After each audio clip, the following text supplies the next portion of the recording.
My name is Cindy and you are in my backyard. Welcome to my backyard city homestead. We are going to make some spring rhubarb salsa. So let's get started.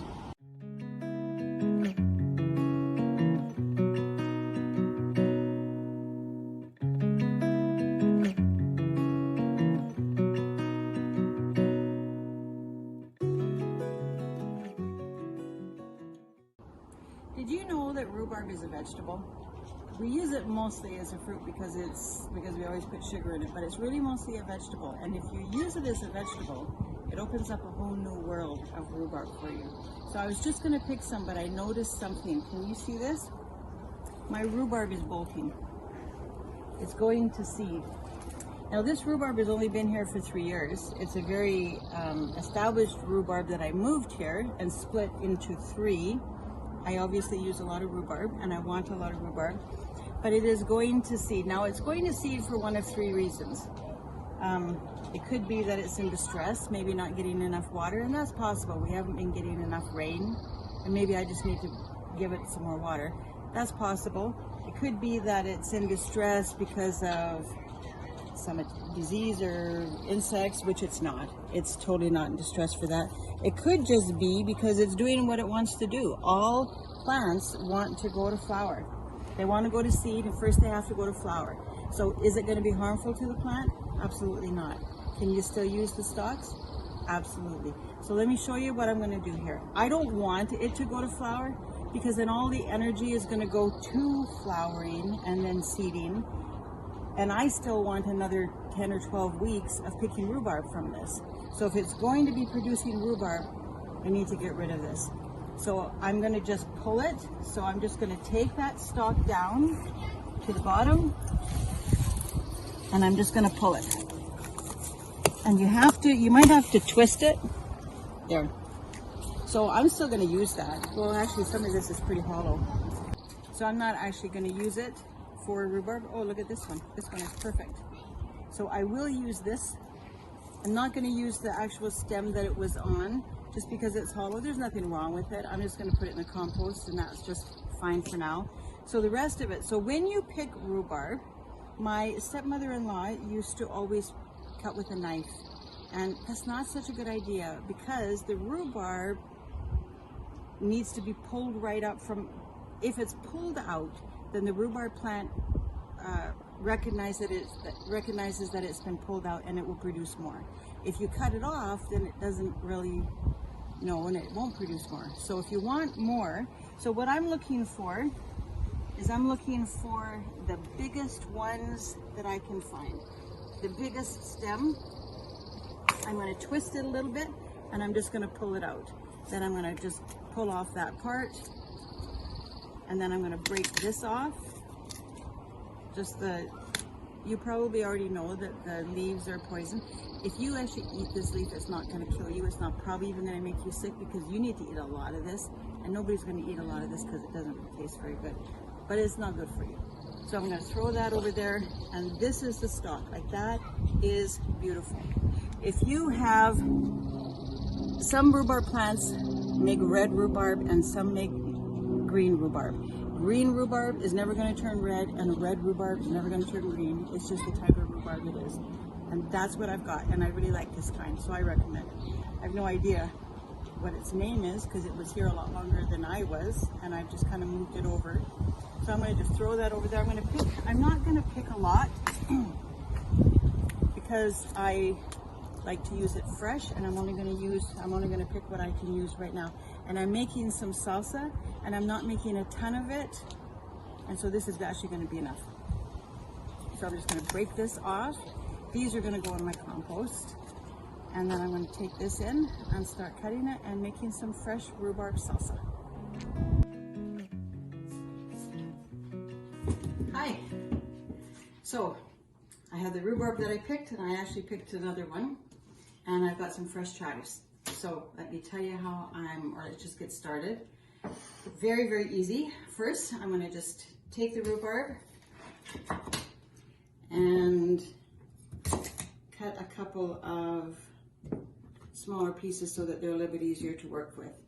So I'm going to use this knife and I'm just going to slice it, just a little paring knife, slice it thin, and then I'm going to chop with the ULU knife. So I'm looking for just really small dices because rhubarb is sour and nobody wants to get a great big mouthful of sour. But I am going to show you how you can use this as a vegetable, not as a fruit, which means, I actually didn't need to use that, so, which means it doesn't take as much sugar because you're not making a dessert out of it. All right, so just chop. So I'm going to just make a small amount for us today. Normally I would probably make a bigger amount, and that requires a little bit more chopping.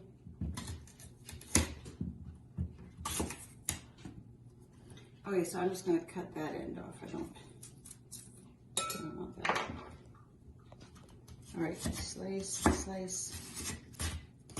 This is an ULU knife. I cannot do anything. There's not a day goes by that I don't use that ULU knife several times a day. It's probably the most important piece of my kitchen. I wouldn't be able to do anything without it.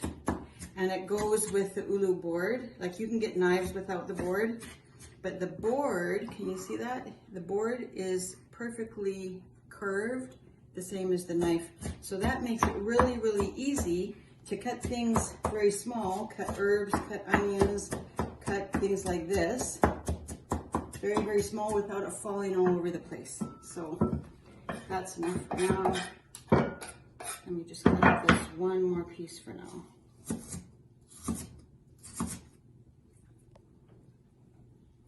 And then the thing you have to be careful with the ULU knife is it's really, really sharp.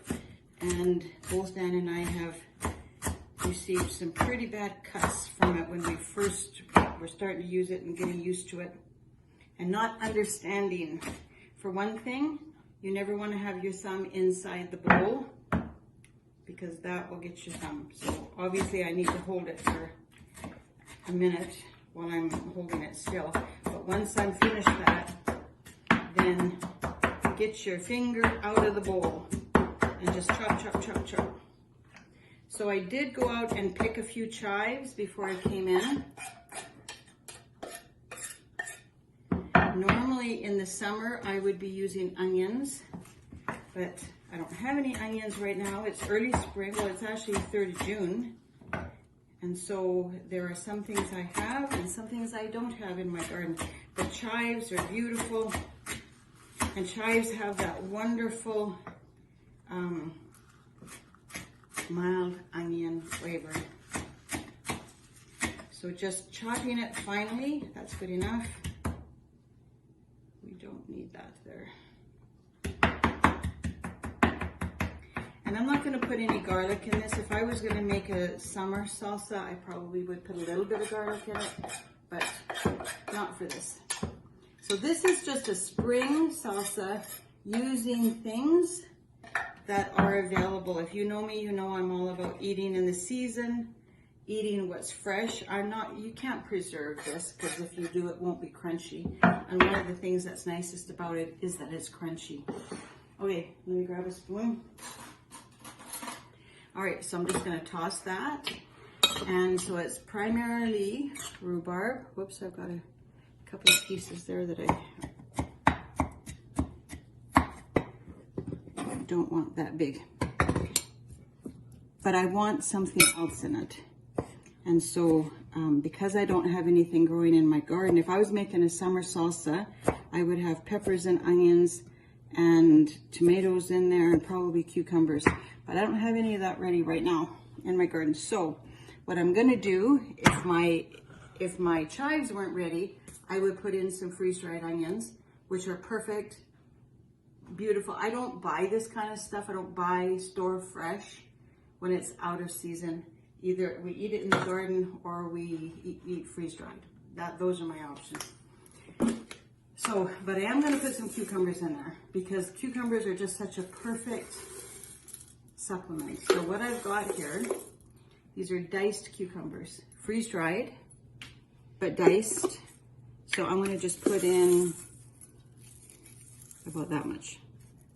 I don't know how much that is. maybe a quarter of a cup, maybe a little bit more than a quarter of a cup. So I'm just gonna toss those. You don't have to refresh freeze-dried food. It's not like dehydrated. Rhubarb that I've got in there is gonna be sufficient. Plus I'm gonna put some vinegar and oil in there too. So let's just, I'll get a cup. I'm gonna put in some olive oil.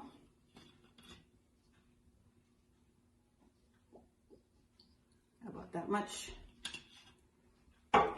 And I did measure this out. I don't have the measurements in my head, but I did measure this out and make a recipe, and I'll post the recipe somewhere where you can find it. So you'll actually have the measurements, or maybe I'll put them in I'll put the measurements in later, but right now I don't know what they are. Okay, so this is actually rhubarb vinegar, and I made this with my rhubarb and vinegar either last year or the year before, one or the other. So I'll put in about that much vinegar. And really what it is, it's just white vinegar that was flavored with rhubarb for a long time. So it's beautiful. So we do have to add some sweetener. It is rhubarb after all. So not enough sweetener to be a dessert, but I am gonna put in, for that amount, I'm gonna put in maybe about a teaspoon and a half of, and I'm using honey crystals. And the reason I'm using honey crystals is because I want the flavor of honey, but I don't want the gunk of honey. And this is just kind of that's what this is. The flavor of wonderful honey without the gunkiness. So I'm gonna treat it like it's sugar, but it really is honey crystals in a base of non-GMO cane sugar. And that's it for the dressing. So I'm just gonna mix that up. The thing you remember about any of these kinds of recipes is you're the boss. You're in charge. If you want it sweeter, put some more sweetener in it. If you want it less, then start off with less. You can always add more, but you can't take it away. So that's it. I'm just gonna put that over top. And I'm gonna toss it, and it's done. That is fresh spring rhubarb salsa. And what are you gonna do with it? You're gonna put it anywhere where you would put, like we served it with chips the other day. To eat it fresh with chips, it was fantastic. To put it on, we put it in on top of I had a sweet kale salad the other day. We put it on top of that. I put it on top of rice. We had rice and fish and another salad. I put it on top of the rice. To put it on top of like hamburgers, to put it on, I would actually put it on just, I made an omelet for Dan for lunch today that I sent with him. And I sent a container of this to put on top of the omelet. Like, we use it a lot on top of just about anything. And it is so, let me just get another spoon. It is so delicious. Absolutely delicious.